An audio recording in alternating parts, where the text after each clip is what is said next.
I was told the IRS works with people more than they used to, but I don't understand where they got all the information on me.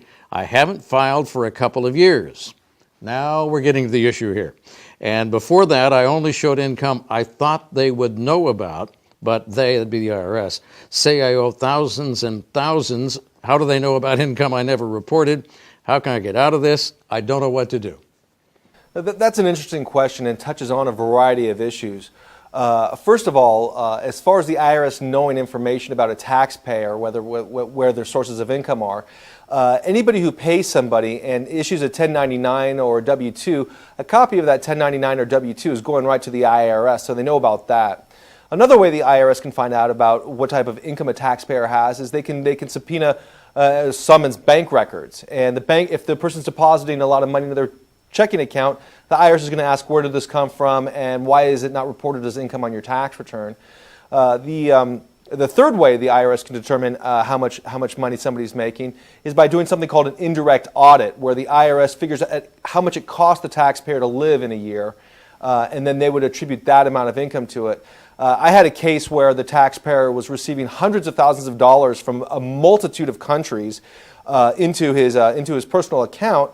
And his argument, the IRS is like, well, how come you didn't report this hundreds and hundreds of thousands of dollars of income?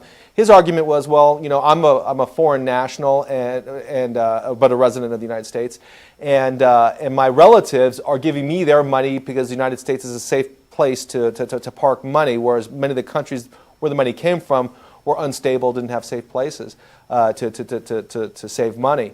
And as it turned out, we've got declarations and evidence that this money came from different individuals that were related to this taxpayer from different countries, and we were able to actually defeat the assertion of additional income on this case.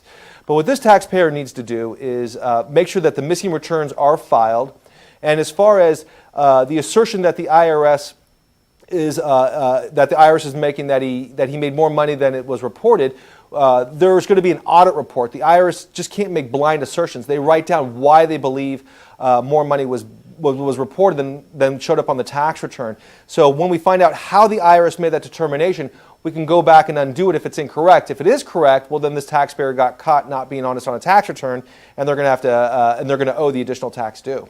Now, in a deal like that, a taxpayer can make the correction. You're not going to go to jail tomorrow for doing that. You know, and on the 1099 deal, I do a lot of freelance work, and I have bunches of clients that pay me a little bit of money here and there. I discovered that several of these clients weren't sending me a copy of the 1099, but they were sending it to the IRS. And in my case, fortunately, I would go ahead and report it. I was afraid not to. What about somebody that's got a variety of clients who are paying them, and even though you don't get that 1099, the IRS probably does? Right. Well, first of all, you know, if the case is so egregious it could go criminal. Now, criminal prosecutions aren't common, but they do happen. So nobody should treat their tax obligations cavalierly. They should be serious about it. Secondly, when anybody signs a tax return, they're signing under the penalty of perjury. So in a case where somebody's doing work and getting paid but not receiving a 1099, they're still obligated to report that income on their tax return. And so even though they don't receive the 1099 and the IRS is receiving a copy from the employer, it's important that the books and records are kept in a sufficient way to actually account for that income. Because if it comes up and the IRS sees that it's a very egregious case, the IRS can take more aggressive action than just an audit or regular collection action, albeit those actions are rare. So if I'm kind of an independent contractor, guy or girl, and I'm getting fees here and there and everywhere, I'm probably way better off to go ahead and report that and then expense it out however I expense it out, rather than try to make it go away. Yeah, exactly. It's never advisable for a taxpayer to try and hide income from the IRS. That is illegal, and in some cases it could be criminal.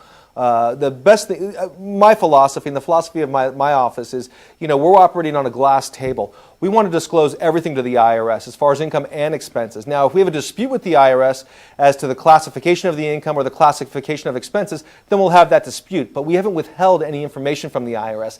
And that's really the key in these types of situations. That taxpayers have to be very careful to be very honest with the IRS. Now, if something is a business expense or a personal expense or to the gray area, well, we can talk to the IRS about that. We can fight with the IRS about that. But we haven't committed any crimes.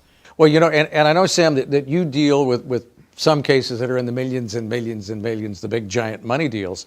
And even folks up in that heady atmosphere, they better report income. Yeah, absolutely. And the larger a tax case gets, generally the higher risk there is to the tax case. It's important for taxpayers to understand that the IRS is operated, even though it's a large bureaucracy, is also operated like a business. And they understand that there's more value, there's more likelihood of collecting money from large dollar taxpayers than there is from smaller dollar taxpayers. That's why people who have large incomes get audited more than people who have small incomes. So if the IRS looks at me and I owe them $5,000, I'm a small fish. If I owe them $500,000, I get their attention. Right, you're no longer a small fish, and the IRS knows that. So they put more collection effort and more audit effort into large dollar taxpayers, and that just makes sense. That's the way the IRS should operate to be efficient.